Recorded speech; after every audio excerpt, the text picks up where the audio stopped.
មុននឹងជួបគ្នាជាមួយនឹង Inter Milan នៅវគ្គផ្ដាច់ព្រ័ត្រនៅចុងខែនេះបាទនៅសប្តាហ៍ក្រោយនេះ Paris Saint-Germain បានគ្រងជើងឯកក្តៅកាលពីយប់ម្សិលមិញនេះបាទគឺឈ្នះពានទី3បាទនៅក្នុងរដូវកាលនេះគឺ Coupe de France ឬក៏យើងហៅថា Coupe de France កាលពីយប់មិញឈ្នះទៅលើក្រុម Rennes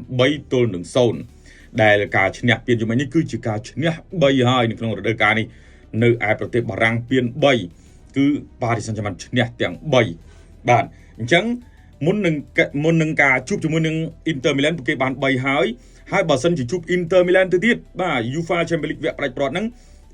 ឈ្នះ Inter Milan មកពានទៀតឡើង4ពានបាទសម្រាប់ Paris Saint-Germain ហើយបើសិនជាឈ្នះ Inter ឈ្នះ4ពាននឹងហើយ Paris Saint-Germain អាចនឹងមានឱកាសគ្រងជើងឯកពាន5ក្នុងមួយសម័យកាលមិនធម្មតាទេពានទី6ពួកគេកំពុងតែត្រៀមប្រកួតដែរនៅខែក្រោយថ្ងៃទី15-16ចាប់ផ្ដើមប្រកួតដែរគឺ FIFA Club World Cup លេងនៅទឹកដីរបស់សហរដ្ឋអាមេរិកបាទ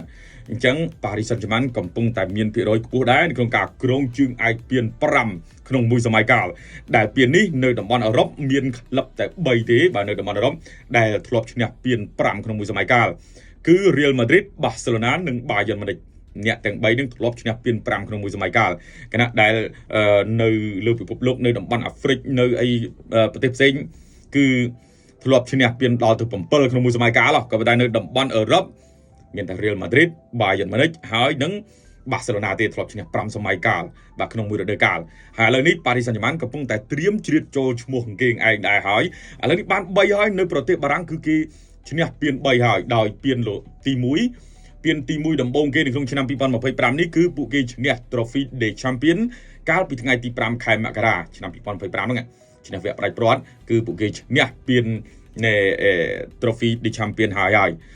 ពានទី2នៅក្នុងរដូវកាលនេះពួកគេបានគ្រងជើងឯកលីកអងរបស់ប្រទេសបារាំងលីកកំពូលរបស់បារាំងកាលពីថ្ងៃទី17បាទកាលពីថ្ងៃទី17ខែនឹងឯងបាទទំតរកឃើញហើយក្តៅParis Saint-Germain គ្រងជើងឯកហើយបងប្អូនណាកាលពីថ្ងៃទី17បាទហើយ Paris Saint-Germain បានគ្រងជើងឯកពានទី3នៅក្នុងរដូវកាលនេះគឺឈ្នះក្រុម Rennes កាលពីយប់ម្សិលមិញបាទគឺឈ្នះ Coupe de France បាទឈ្នះកាលពីយប់មិញនឹងឯងពានទី3 Coupe de France ដោយឈ្នះ3-0ទៅលើក្រុម Rennes បាទអញ្ចឹង3ពានហើយបើឈ្នះ Inter Milan មួយទៀតឡើង4ពាននៅក្នុងរដូវកាលនេះឈ្នះបើឈ្នះ Inter Milan ទៀតទេណាបងប្អូននៅសប្តាហ៍ក្រោយហ្នឹងបាទហើយបើឈ្នះ Inter Milan បាន Champions League មួយទៀតហើយហ្នឹងគឺបាន4ពានហើយបើសិនជាទៅឈ្នះពាន FIFA Club World Cup មួយទៀតពួកគេនឹងបាន5ហើយបាទបាន5ហើយគឺជាក្លឹបយក្សនៅតំបន់អឺរ៉ុបជ្រៀតចូលគេឯងដែរហើយសម្រាប់ Paris Saint-Germain ហើយក៏ជារដូវកាលដ៏អស្ចារ្យសម្រាប់ក្លឹបបាល់ទាត់អ្នកមានបាទបារាំងបាទ Paris Saint-Germain អាចជារដូវកាលដែលថាធំបំផុតអាចជារដូវកាលមាសរបស់ Paris Saint-Germain ឬក៏យ៉ាងណាបងប្អូនយើងអាចខមមិនខាងក្រោមបានណាបងប្អូនបាទព្រោះថាតាមខ្ញុំអាចជារដូវកាលមាសដែរបើនៅ Champions League នេះខ្ញុំថា50-50អាចនឹងឈ្នះពាន 50% បាទព្រោះថាវគ្គផ្ដាច់ព្រ័ត្រហើយប៉ុន្តែនៅឯ FIFA Club World Cup គឺជាមួយដែលលំបាកបងប្អូនហើយមានក្រុមធំច្រើនណាស់ទៅលេងវគ្គ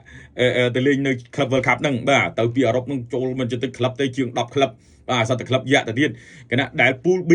ក្រុម Paris Saint-Germain ត្រូវលេងទល់ជាមួយនឹងក្រុម Atletico Madrid បើកឆាកនៅថ្ងៃទី15ឆ្លងចូលថ្ងៃ16ម៉ោង2 Club World Cup បាទនៅវគ្គចែក Pool វគ្គGroup B បាទ Pool B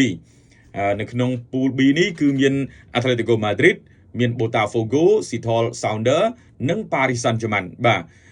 ក្រុម Paris ប៉ះជាមួយនឹង Atletico Madrid បើកឆាកនៅក្នុង Pool ហ្នឹងហើយ Botafogo គឺជាក្រុមរបស់ Brazil Seattle Sounders មកពីសហរដ្ឋអាមេរិកអញ្ចឹងអាចនិយាយថានៅ Club World Cup វគ្គចែក Pool មិនជាពិបាកអីពេកទេសម្រាប់ក្រុម Paris Saint-Germain ក៏ប៉ុន្តែនៅវគ្គបន្តទៀតអាចនឹងតឹងព្រោះក្លឹបធំច្រើនណាស់នៅឯ FIFA Club World Cup ប៉ុន្តែបើពាន Champions League នឹងភាគរយខ្ពស់ដែរបងប្អូន50% ជាមួយនឹងក្រុម Inter Milan បាទសង្ឃឹមថា Paris Saint-Germain នឹងឈ្នះពាន4ឬក៏5ចុះបងប្អូនបាទ fan របស់ Paris Saint-Germain គិតថា Paris អាចបាន5ពាននឹងឬក៏យ៉ាងណាដែរគណៈដែលក្រុមដែលធ្លាប់ឈ្នះ5ពានដល់ក្រុមធំនៅតំបន់អឺរ៉ុបណាបងប្អូនធ្លាប់ឈ្នះ5ពានគឺមានតែ Bayern Munich Real Madrid និង Barcelona ទេធ្លាប់ឈ្នះពាន5បាទអញ្ចឹងយើងចាំមើល Paris Saint-Germain មើលអាចបាន5ពានឬក៏យ៉ាងណាយើងចាំទស្សនាទាំងអស់គ្នាបាទ